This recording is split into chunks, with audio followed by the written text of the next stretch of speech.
It's the BumbleKast Mini, sponsored by Mighty Ray. Ray runs into Kitsunami. Through the power of basic psych knowledge, proper knowledge, not the pop junk, he manages to get the fox to sit and have a breather. How would you write a scene where the two talk? Does Ray clunkily get through to Kit, or does the fox think Ray's nuts in the end? I imagine it would be almost very similar to how Tails and Kit first met. Kit being very aggressive and Ray not wanting to engage. Only instead of ending with Kit flipping out again and Tails having to figure out a way to survive, Ray might get Kit to at least leave peacefully. The damage is done. Ray is not going to be able to reverse anything that has been done to him, but he might be able to break through enough that Kit's like, I don't want to drown him specifically, particularly. For now. Not now, maybe later. Maybe later I will drown him. You will be drowned last. The Sonicast decide to have a chili dog eating contest, because why not?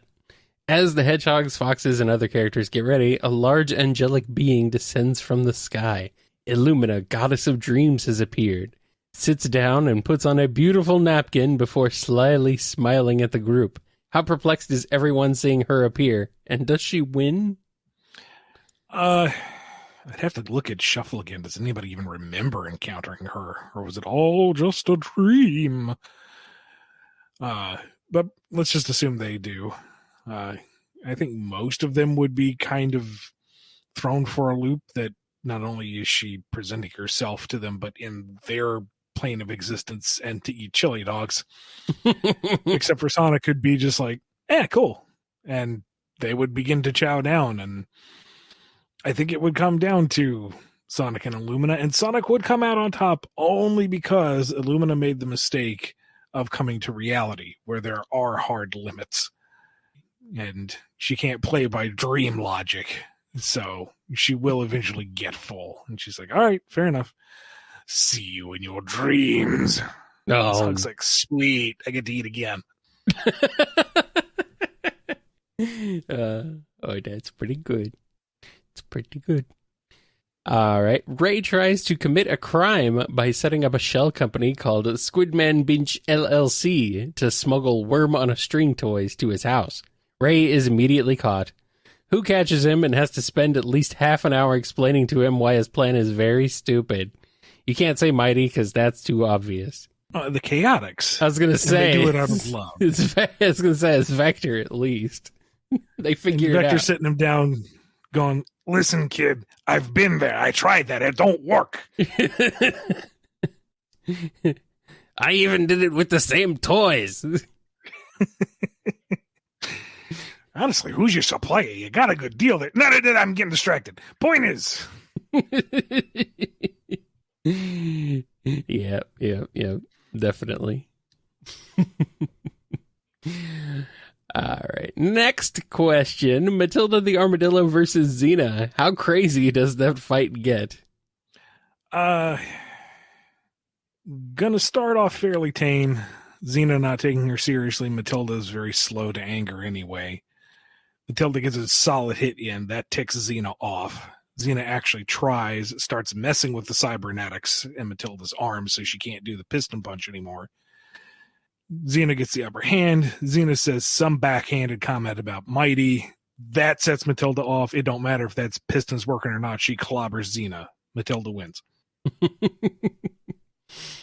Nice. As she should. Shadow is stuck with Ray and his friends Saffron B, Benji the kangaroo. Note, Benji was from the Sonic and Knuckles special and was rescued by Nux from the Dingoes before they became authoritarian. And Matilda the armadillo. How does Shadow deal with the kids while working on a mission? He doesn't. He tries to leave them behind at every turn, but they keep popping back up.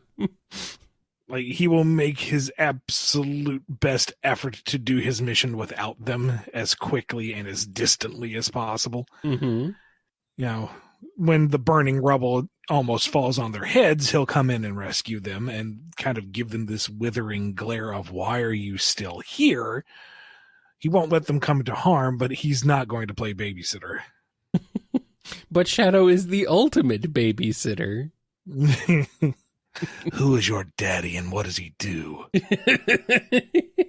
It's not a tumor.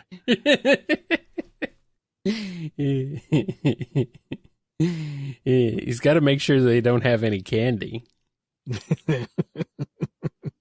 Maybe that's why he keeps coming back, to make sure that the candy's okay. To make sure his candy is okay. Because he's going to steal it. Because that's fine by him. It's not your candy. Not yet.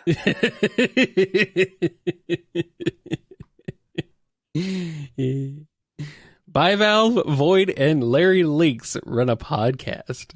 What do you think the three discuss, and who's their first guest?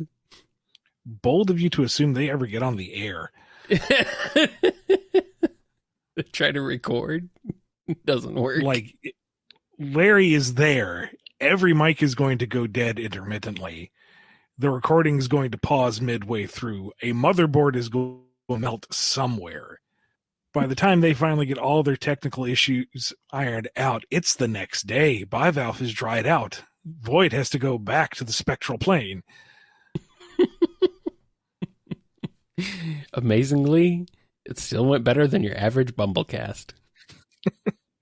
Their first guest doesn't stick around because he realized that Froggy had left the room.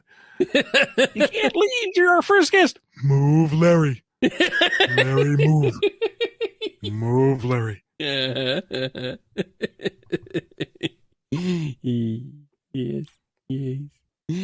Infinite versus Illumina. Dreams versus delusions. Who's coming out a broken wreck and who's standing proud?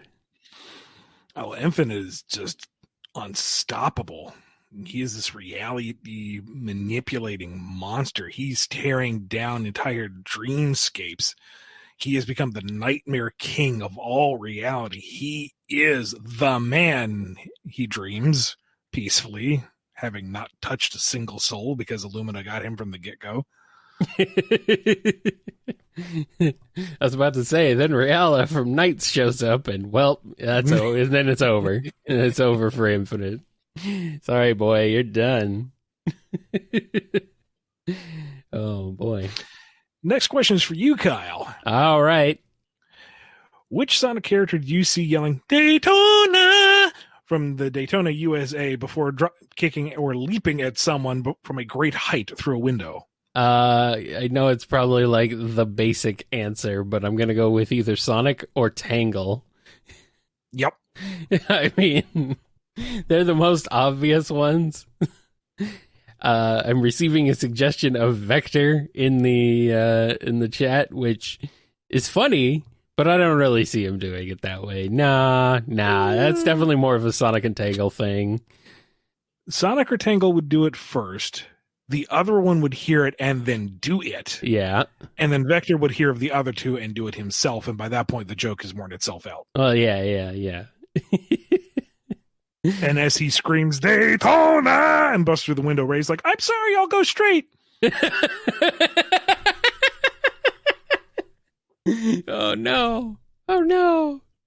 Oh, no. Put those toys away. Are there any conspiracy theories that Styx denounces as baloney? I would imagine she'd start getting annoyed if a theory ventures into scapegoating a group of people because reasons. She doesn't like the lizard people theory because she knows lizard people. They're perfectly fine. What are you talking about? Yeah, there's nothing wrong with them.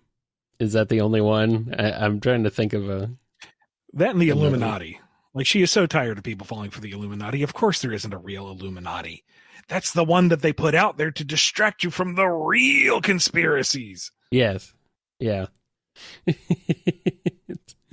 Yes. Now the Freemasons, on the other hand. Honestly, who Masons for free? I know. Weirdos. Flat Earthers. I don't know if she likes Flat Earth. I don't think she cares much for that. Mighty Ray's last question. Which Archie Sonic exclusive character would eat a plate of brownies and fight anyone who tries to get a slice? I think you can make a case for most of them. Like, Rotor by default. If those were Bunny's, me day brownies, she made them for herself. It's been a hard week. She's going to indulge. You don't touch them, sugar. Antoine, if it's the brownies he made for Bunny's me day, you are not touching the brownies. He will fat you on the field of honor. Or Sally, just because she realizes what she accidentally put in said brownies, and she will not let anyone ingest those. Why does anyone trust her in the kitchen to begin with? No, you can't have them. Trust me, they're bad. Look, salt and sugar look very similar. How is she supposed to know? No, don't touch them. Oh, no. Let's see. Trying to think of anyone else. Thunderbolt. And Nicole's not really interested in brownies. She only works with cookies.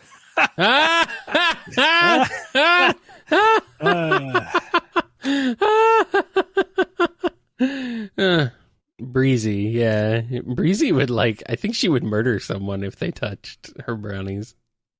Like, no. Would she even eat them, though, since she's a robot? Or is she? Why are you revealing this now, Ian? It was pretty self-evident from the beginning. I'm surprised more folks didn't pick up on it. You know what?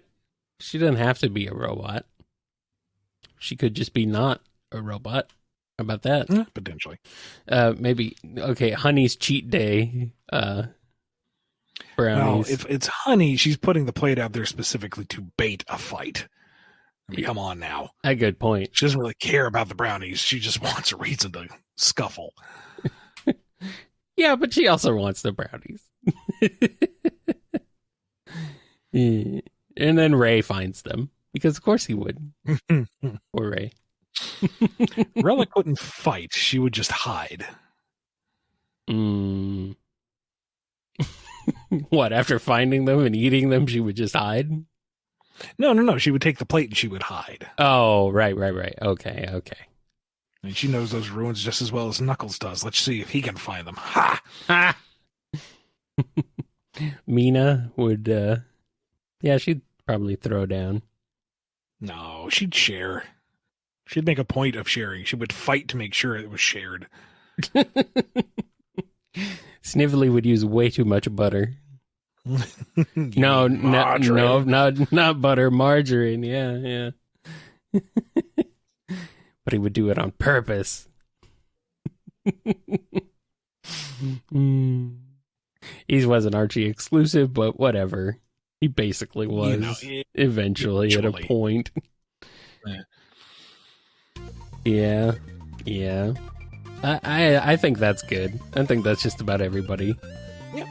Thank you to Mighty Ray for sponsoring this BumbleKast Mini. If you want one of your own, head over to patreon.com/BumbleKast, Ko-fi.com/BumbleKast, or become a YouTube member. Be good to yourselves, be good to each other, and we will see you next time on the BumbleKast. See you later.